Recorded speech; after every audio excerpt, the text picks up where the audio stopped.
Hey everybody, today we are doing another topic video. This week I asked you guys what is a movie that you really like that it seems like everybody else seems to hate and why. When I asked this question, it seemed like a lot of people were giving me answers for movies that it seems the general public does like, so I don't know, maybe something was lost in translation, but I did gather a few of them, so we'll start with the first one. Love may be a strong word, but I think that Charlie and the Chocolate Factory gets far too much hate. While not nearly as iconic as Gene Wilder's amazing performance, I think Johnny Depp gives a very interesting portrayal as Wonka. He plays him as an ultra-eccentric, reclusive, and socially awkward character. I think this interpretation makes a lot of sense for Willy Wonka and leads to some very entertaining scenes. I also think the kids do a good job in their respective roles. Plus, the grandparent dynamic is not nearly as strange as it is in the original.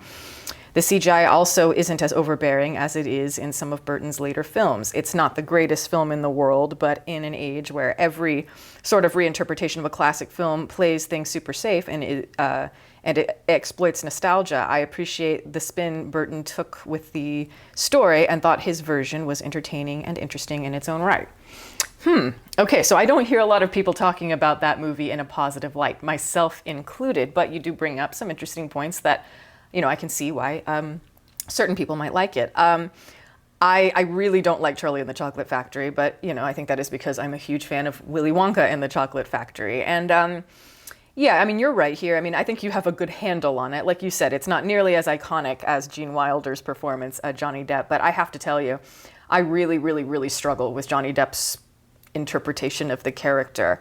Yeah, and I think that is probably the weakest thing about Charlie and the Chocolate Factory, or one of them. I totally see what you're saying in that, you know, this interpretation of Wonka being a little bit darker and a little bit more, you know, eccentric and weird and something that people don't warm up to in the same way that they do Gene Wilder is maybe an interesting spin on it and a bold spin. I just don't think that Johnny Depp was the right person to interpret it. Yeah, he was doing this like weird, I don't know what it was, like Pee Wee Herman, like late night talk show from like the 1950s, kind of creepy quality. A little bit of Michael Jackson in there, but there was nothing about it that felt particularly accessible. And then I look at Gene Wilder and I think that he embodies all kinds of things. I think he's a character that is very manipulative. He's somebody that is very cold. It's like, you know, terrible things happen and he just brushes it off like it's nothing. And yet he's so charismatic and funny. So I actually find that to be quite sinister, maybe in a different way. They definitely put a lot of work into the look of Charlie and the Chocolate Factory. And I do think that, yes, they used more practical effects and all of that, so that's very cool, but it just didn't translate to me. Yeah, I do agree with you, Burton got worse as he went along, but there's something about this here isn't resonating with me. Nothing about the Oompa Loompas, as an example, or the songs. Nothing feels as catchy. Charlie isn't as interesting here, and even though we're following him in the movie, it's not like he has a particularly interesting arc. And it's given more to Willy Wonka, and I don't think that was the right direction to go, at least in that film. It just felt like one of those over-the-top origin stories that I feel like we see far too much these days. Okay, Quantum of Solace. I didn't expect much after reviews were so mediocre. I enjoyed it thoroughly. The editing is too quick at times, but it made for brief Bond outing with little dead space. The freshwater plot is very relevant today, and Bond behaves more like an MI6 special agent here than an invincible Superman. The burning hotel finale is incredibly staged. I found Quantum to be more sinister than Spectre as a group and as a film.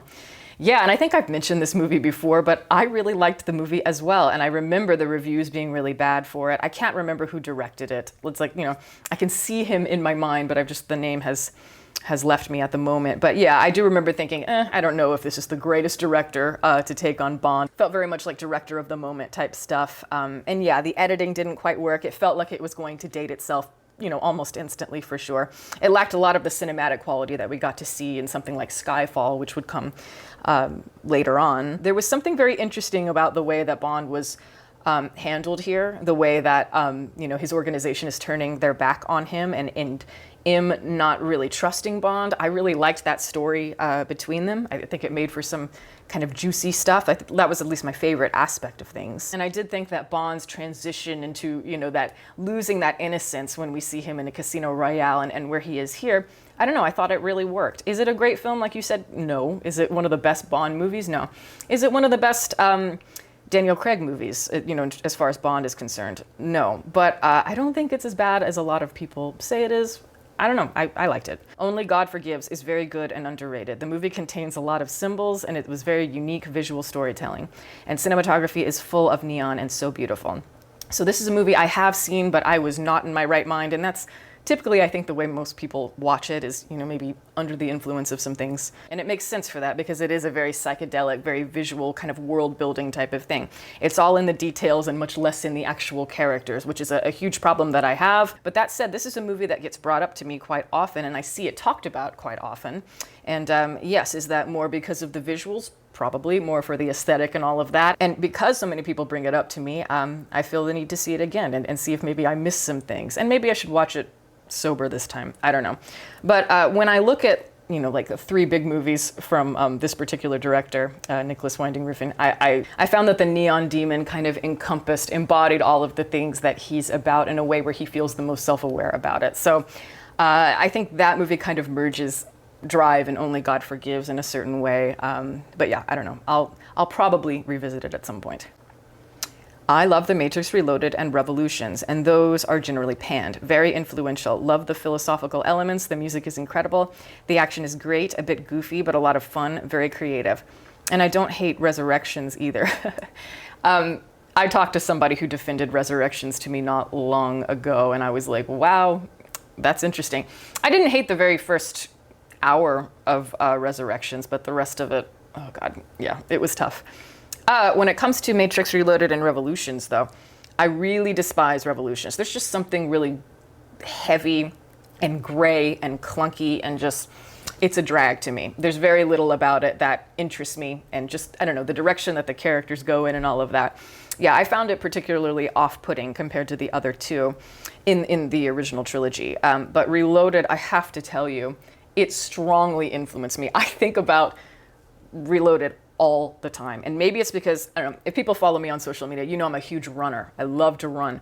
I listen to the Matrix Reloaded soundtrack all the time. It is so good for those kinds of like running, like get you pumped up. And I mean the score in particular, but a lot of those Juno Reactor tracks and like the Chateau and the way they remix it with the orchestral, the Don Davis score is I think really kind of cool. And yes, you say it is a bit goofy, and I'm really glad that you said that because yeah, it's very goofy. I mean, it's the Wachowskis. They're very goofy, very campy types of directors, and they become that more and more as their career progressed. But you really see it in Reloaded, and just the way that the dialogue is. It's hilarious. It's very cartoony. And while a lot of that can really drag because it's not a very good film, there's something about it that I can't help over time. I find myself laughing at. I find myself kind of getting wrapped up in it. And I just look at it as very different from the original film. The Matrix, the original Matrix, is one of my favorite movies of all time. So I just kind of look at that as very separate, and I can look at the second one and really just have fun with it. Even with like the highway chase in it, it's ridiculous, it's over the top, a lot of the effects aren't that great, and yet I'm so riveted by it every time I see it. Like I said, the Chateau big fight sequence, I like it a lot. But again, it all is very like adrenaline pumping, very guilty pleasure type of stuff. And I remember seeing it when I was 12, 13, whenever it came out, and thinking, this is all going to be so dated. The CGI is going to feel so dated, and it does, and yet, again, I don't really care. Blonde, one of the most thematically complex films of recent years that was almost entirely dismissed.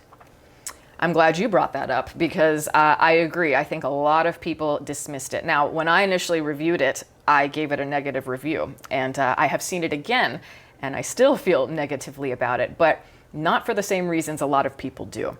A lot of people have issues with the exploitation of Marilyn. I think that's misunderstanding what the piece is trying to do. I think if you're looking at it as though it's just another biopic, you're completely missing the point. It is a piece about the nature of exploitation and kind of deconstructing that in a way, but through the artifice. And so if you're gonna sit there and say, oh, it's exploitive to Marilyn and all this stuff, it's like, well, first of all, movies are exploitation in various forms, and it's kind of more how you handle that exploitation.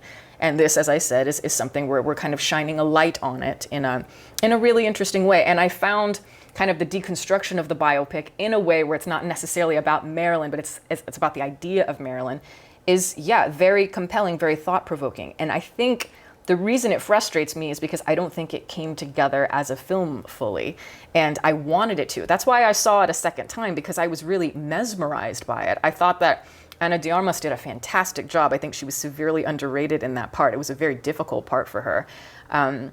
But yeah, I don't know. I thought it was just cinematically, the cinematography was absolutely gorgeous in the movie. And I'm surprised it didn't get more recognition for that, in the awards circuit and such. But here you say thematically complex, and I don't feel that it was particularly thematically complex. I think there were a lot of things about Marilyn that could have leaked into this in a very abstract sort of way that could have been more interesting. And I do find a lot of the symbolism in it to be very surfacey and heavy-handed, and I wanted it to go to more interesting places. And I could have seen this as being kind of like a Requiem for a Dream type of experience, but maybe in a different way.